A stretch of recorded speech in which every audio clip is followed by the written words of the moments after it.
अस्सलामुअलैकुम स्टूडेंट्स। बेटा आज जो हम टॉपिक पढ़ने जा रहे हैं it is basically branch of physics and it is very famous branch of physics named as mechanics.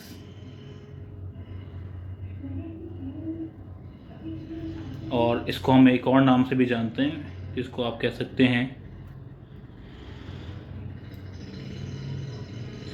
Mechanical physics.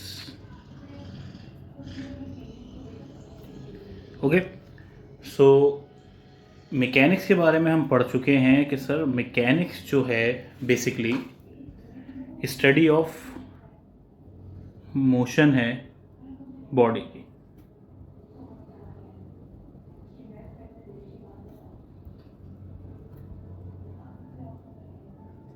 Study of motion of a body with or without reference of force। Okay, ये topic हम बिल्कुल पहले पढ़ चुके हैं जब मैं branches of physics मैंने आपको बताई थी, तो ऊपर कार्ड चल जाएगा वो ब्रांच ऑफ फिज़िक्स प्रॉपर्ली जो मैंने डीपली एक्सप्लेन करी थी उसको आप देख सकते हैं। फ़िलहाल मेरा फोकस मैकेनिक्स पे नहीं है बल्कि इसकी ब्रांचेस पे। सो बेसिकली मैकेनिक्स को हम दो ब्रांचेस में डिवाइड करते हैं, जिसमें मैंने यहाँ पे जो विद और विदाउट वाली टर्म लिखी है ना, यानी ऐसी स्टडी ऑफ मोशन जिसमें या तो फोर्स इस्तेमाल हो या फिर ना हो। सही, तो दो जिसमें फोर्स इस्तेमाल होती है वो एक अलग ब्रांच है मैकेनिक्स की, और जिसमें नहीं होती वो एक अलग ब्रांच है। तो आइए देखते हैं कौन कौन सी ब्रांचेज हैं वो। So mechanics have two branches. First one is kinematics.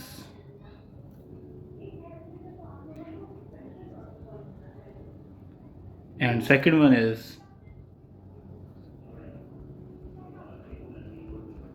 dynamics.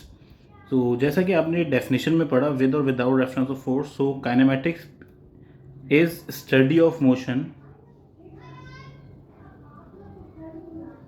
Without reference of force. Okay,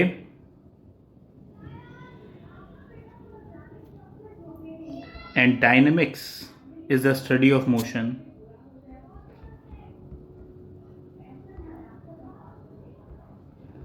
with reference of force. So ये दो बेसिक ब्रांचेस हैं, इन्हीं के बारे में हमने पढ़ना है। काइनेमेटिक्स के अंदर एक बहुत आपके पास वाइड लेवल की आपके पास टॉपिक्स हैं, क्वांटिटीज़ हैं जिनको हमें इंडिविजुअली पढ़ना है। एंड डायनेमिक्स के अंदर हम फोर्स भी उसमें ऐड कर देंगे तो क्या चेंजेस हैं उसको हम डिस्कस करेंगे। ओके, सो डिफाइन काइनेमेटिक्स और व्हाट इज काइनेमेटिक्स। तो अभी हमें पता चल गया it is a branch of mechanics in which we study about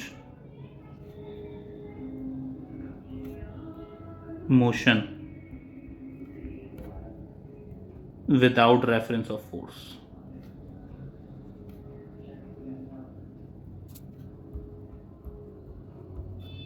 You may also call it without influence of force। Okay, so kinematics में जो हम स्टडी करते हैं वो मोशन को स्टडी करते हैं, और काइनेमेटिक्स के अंदर आप स्टेट ऑफ बॉडी को बेसिकली डिस्कस कर रहे होते हैं। So motion is one of those states of body. तो how many states of body are there? So there are two states of body. मैं अगर सिर्फ स्टेट की बात करूं, स्टेट्स ऑफ बॉडी, तो एक बॉडी एक ही दफ़ा में या कई दफ़ों में कितनी हालतों में पाई जा सकती है? तो फर्स्ट वन इज़ रेस्ट। या तो मैं कहूँगा वो बॉडी चल नहीं रही, रुकी हुई है। और सेकेंड स्टेट इज़ मोशन। दूसरी हालत कौन सी हो सकती है कि वो मोशन में हो। सो काइनेमेटिक्स के अंदर खास तौर पे हम जब डिस्कस करते हैं तो बॉडी की दोनों हालतों को डिस्कस करते हैं, सही। अब ये हालत, ये स्टेट अकर कैसे हुई, हमें मिली कैसे, इसमें फोर्स के बारे में हम कोई बात नहीं करेंगे। हम जस्ट डिस्कस करेंगे इन केस ऑफ काइनेमैटिक्स के बॉडी चल रही है with some velocity, with some acceleration in time t, cover some distance, but हम कभी इस पे डिस्कस नहीं करेंगे इन काइनेमैटिक्स के how body move, how it will become into rest, कैसे चली कैसे रुकी ना। क्योंकि कैसे चली और कैसे रुकी का मतलब है मैं फोर्स की इन्फ्लुएंस की बात करने चाह रहा हूँ, जो काइनेमैटिक्स में करना हमारे लिए ज़रूरी नहीं है। ओके, चलें, रेस्ट और मोशन के बारे में थोड़ी सी डिस्कशन है, इसको हम पहले देख लेते हैं। व्हाट हैपन अगर मैं आपसे कहूँ कि रेस्ट को डिफाइन करें। Question is define rest. Rest को बेसिकली डिफाइन करना थोड़ा सा कॉम्प्लिकेटेड है, या फिर मोशन को भी, बिकॉज हम ये मानते हैं या हमें ये मानना होगा कि nothing in this world is in absolute rest. यानी कोई भी चीज़ एब्सोल्यूट रेस्ट यानी कंफर्म्ड परफेक्टली रेस्ट में नहीं है, रुकी हुई नहीं है। तो जब कोई चीज़ आपको कंफर्म होता है कि सर इसको हम परफेक्टली 100% श्योरिटी के साथ नहीं कह सकते, या इसको हम फिक्स्ड नहीं रख सकते, तो फिर हमें एक वर्ड यूज़ करना पड़ता है, एक फिनोमेना यूज़ करना पड़ता है जिसको हम कहते हैं कंपैरिजन। तो आप रेस्ट को कंपेयर करके ज़रूर डिफाइन कर सकते हैं। मैं अगर पूछूं कि कोई चीज़ रेस्ट में है तो आप मुझे कैसे बताओगे, then you have to compare it with something else. Okay, तो देखें डेफिनेशन के अकॉर्डिंग कैसे समझते हैं इसको।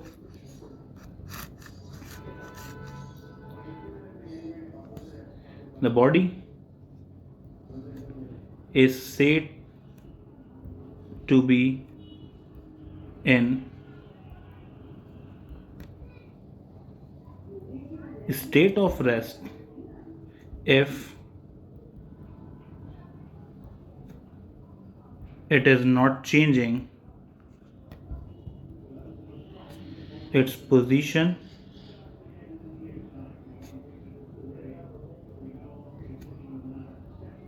with respect to its surrounding।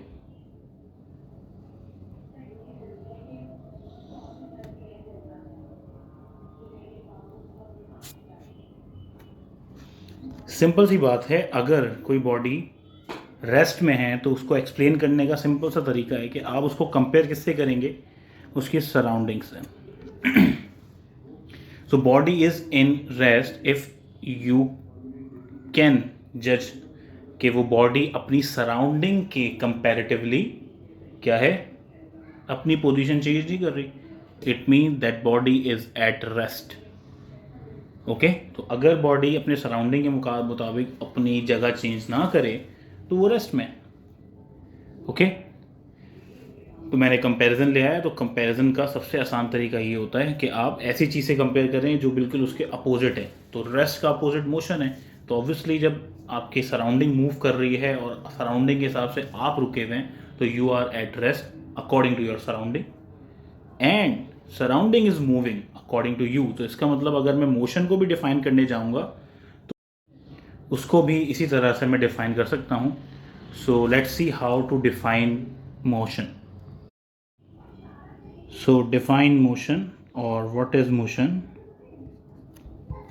So a body is said to be in a state of motion if it continuously changing its position